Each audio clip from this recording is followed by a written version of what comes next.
Fala galera, aqui quem fala é o Coach Fusa do Real Culturismo Team e nesse primeiro vídeo do canal eu vou responder a pergunta: por que você fica gordo em bulking?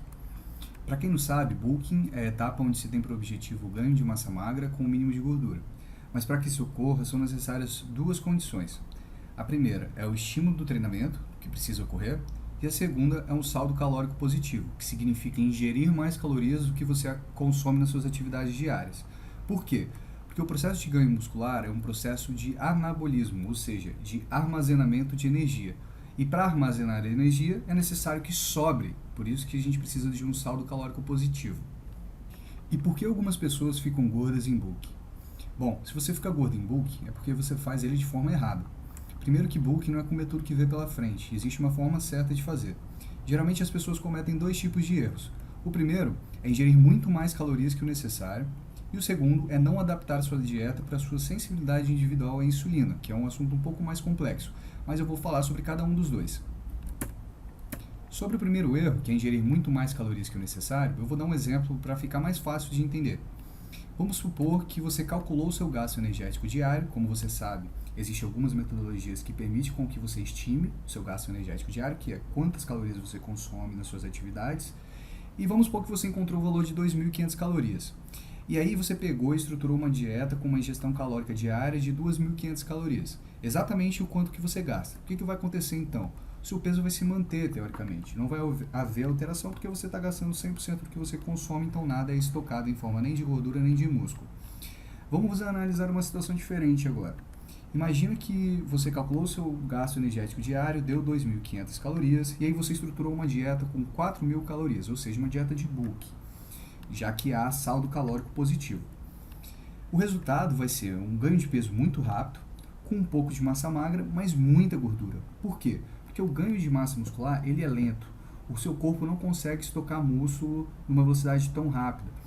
Então, boa parte dessa energia que está sobrando, na verdade, vai ser estocada como gordura, um pouquinho de massa magra, mas a maior parte como gordura.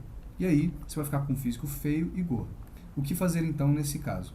A melhor opção é estruturar uma dieta com um saldo calórico positivo, porém pequeno. Comece com 300, igual esse exemplo que eu estou dando, de 2.800 calorias, 300, 400, no máximo 500 calorias de saldo positivo, e busque um ganho de peso lento. Busque ganhar no máximo de 1 a 2 quilos por mês, talvez até menos que 1 quilo se você tem muita dificuldade de se manter magro, porque assim você vai ganhar muita massa magra e pouca gordura. Seu corpo vai preferir estocar músculos, já que não está sobrando tanta energia e você está treinando pesado. E o segundo erro é uma dieta não adaptada para sua sensibilidade individual à insulina.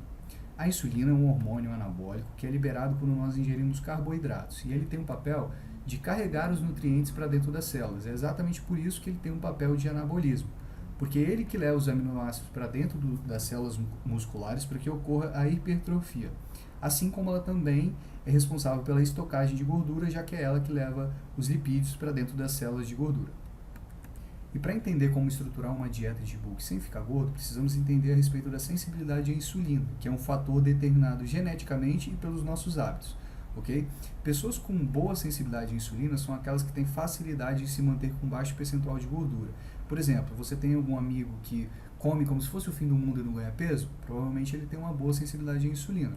E essas pessoas elas conseguem controlar sua gordura muito fácil em bulk. Por isso elas podem ter uma dieta mais flexível, elas podem comer mais porcarias, mais doces, mais comidas gordurosas, e mesmo assim elas vão ganhar peso sem ganhar gordura. Já as pessoas com sensibilidade à insulina ruim, elas têm dificuldade de se manter com um percentual de gordura, né, com BF baixo. E aí nesse caso elas engordam facilmente em bulking. É o meu caso, por exemplo. Nesse caso a gente precisa de mais cuidado na hora de estruturar uma dieta e precisa aplicar mais técnicas e estratégias nutricionais que vão fazer com que nós possamos manter uma boa sensibilidade à insulina e ganhamos peso de forma devagar, mas sem ganhar gordura. Se você se considera o tipo de pessoa que tem dificuldade em se manter magro, é só você aplicar essas técnicas nutricionais que eu vou passar aqui agora, que eu uso em mim e que eu uso nos meus alunos de consultoria e que tem dado muito certo. A primeira delas é: comece sempre com um saldo positivo pequeno de 300 calorias e tenha por objetivo ganhar no máximo 1 kg por mês. Isso é importante por quê? Porque quanto mais caloria você come, mais tende a piorar a sua sensibilidade à insulina. Sim, um saldo calórico positivo em si já piora a sua sensibilidade à insulina. Segundo, use o mínimo de carboidrato que vai te fazer crescer. Por quê?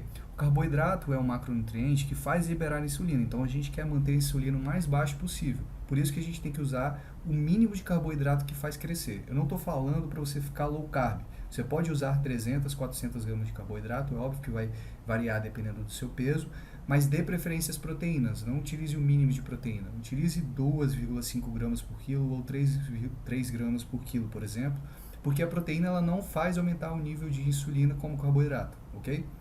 Terceiro, utilize fontes de carboidrato limpos. Utilize arroz, batata inglesa, batata doce, aipim, dê preferência a esse tipo de carboidrato.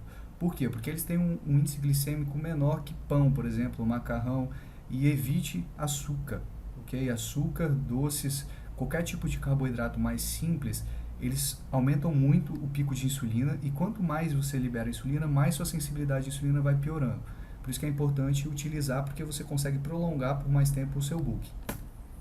Quarto, no pós-treino pode utilizar carboidratos mais refinados, por exemplo, pão e macarrão. Por quê? No pós-treino, a gente precisa de insulina para que entre nutriente nos nossos músculos que a gente treinou e que ocorra a recuperação celular. Por isso que não tem problema, às vezes, usar até algum tipo de doce, se você sente muita necessidade, no pós-treino, mas em pouca quantidade, para que a sua sensibilidade à insulina não piore muito rápido. Faça somente 1 ou 2 refeições livres na semana e sempre com bom senso. Por exemplo, evitar rodízio, que é algo muito exagerado. E sempre treine e faça aeróbico no dia que você fizer a refeição livre, porque pode amenizar muito os danos, na verdade pode até melhorar os resultados. Okay? A sexta dica, faça aeróbicos pelo menos 4 vezes na semana e sempre treine intensamente. Pelo menos 30 a 40 minutos de aeróbico durante o bulking já é o bastante para melhorar a sua sensibilidade à insulina. O aeróbico em si melhora a sensibilidade à insulina, além de aumentar o seu gasto energético diário, bem como aumentar a queima de gordura. A sétima técnica é reduza a quantidade de carboidrato ingerida na última refeição antes de dormir, a não ser que ela seja o pós-treino, mas você pode comer normal. Por quê? Essa técnica é um pouco controversa, mas como um dos melhores coaches do mundo utilizam, que é o Chris Aceto, o coach do Rafael Brandão, coach do Jay Cutler e coach do atual Mr. Olympia Shawn Rhoden, eu gosto de utilizar também porque mal ela não faz, com certeza não, mas ela pode ser benéfica. Então, se existe a possibilidade de ser benéfica, a gente utiliza, principalmente para as pessoas que têm muita dificuldade mesmo em se manter magro. E a última técnica, que para mim eu considero a mais importante, é ciclar os carboidratos. E o que significa isso? Significa você alternar dias de carboidrato alto com dias de carboidrato baixo. Você pode começar, por exemplo, fazendo 3 dias de carbo alto para 1 dia de carbo baixo. E ao longo do tempo, na medida que você vai conseguindo crescer sem ganhar gordura, você pode aumentar para 4 dias de carbo alto para 1 dia baixo. E até 5 dias alto para 1 baixo. Eu não gosto de fazer mais que 5 dias alto. Mas se você vem tendo bons resultados com 3 ou 4 dias altos, não precisa alterar. O time que está ganhando não se mexe.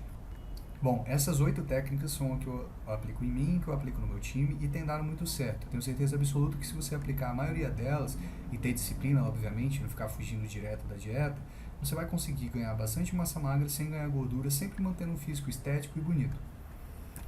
Bom, e aí eu queria responder agora uma pergunta que muita gente tem essa dúvida. Quando acaba o bulking?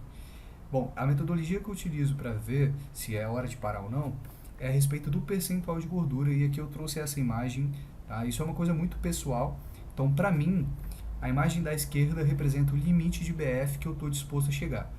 E é um BF relativamente baixo, eu diria ali que o cara está com 11% de gordura corporal, ele está bem retido, mas você pode ainda ver os cortes dos oblíquos, você vê as marcas do abdômen, supra, você vê as veias dos braços, então para mim é o máximo que eu estou disposto a chegar. Tá? Na foto da direita é provavelmente no fim de uma preparação para competir. E eu acho muito superior utilizar essa referência do que peso, porque peso não quer dizer nada, como você já entendeu. Ah, eu quero ganhar 10 quilos no meu bulking, beleza, mas aí você ganha 8 quilos de gordura e 2 quilos de massa magra, de que adiantou? Você vai fazer um cut, para você fazer uma dieta para perder peso, você vai ter que se sacrificar pra caramba e vai ter ganhado só 2 kg de músculo, sendo que com a possibilidade de você ainda perder parte desse músculo que você ganhou. Então eu não acho muito inteligente. Para mim, essa referência é a mais inteligente. E aí, gente, para terminar, eu queria fazer uma consideração para vocês entenderem um pouco melhor como que funciona o fisiculturismo. Muita gente acaba ficando gordo em bulking porque vê fotos como essa do grande Rafa Brandão, a promessa brasileira, fazendo uma refeição desse tipo e pensa, poxa, para eu ficar do tamanho dele eu tenho que comer igual ele. Mas na verdade não, você tem que comer o que é certo para você. Vocês têm que entender que a maioria desses fisiculturistas estão em altas doses de recursos ergogênicos, que permite que eles comam essa quantidade e não ganhem gordura. Por exemplo, HGH, hormônios esteroides e hormônios da tireoide e também termogênicos.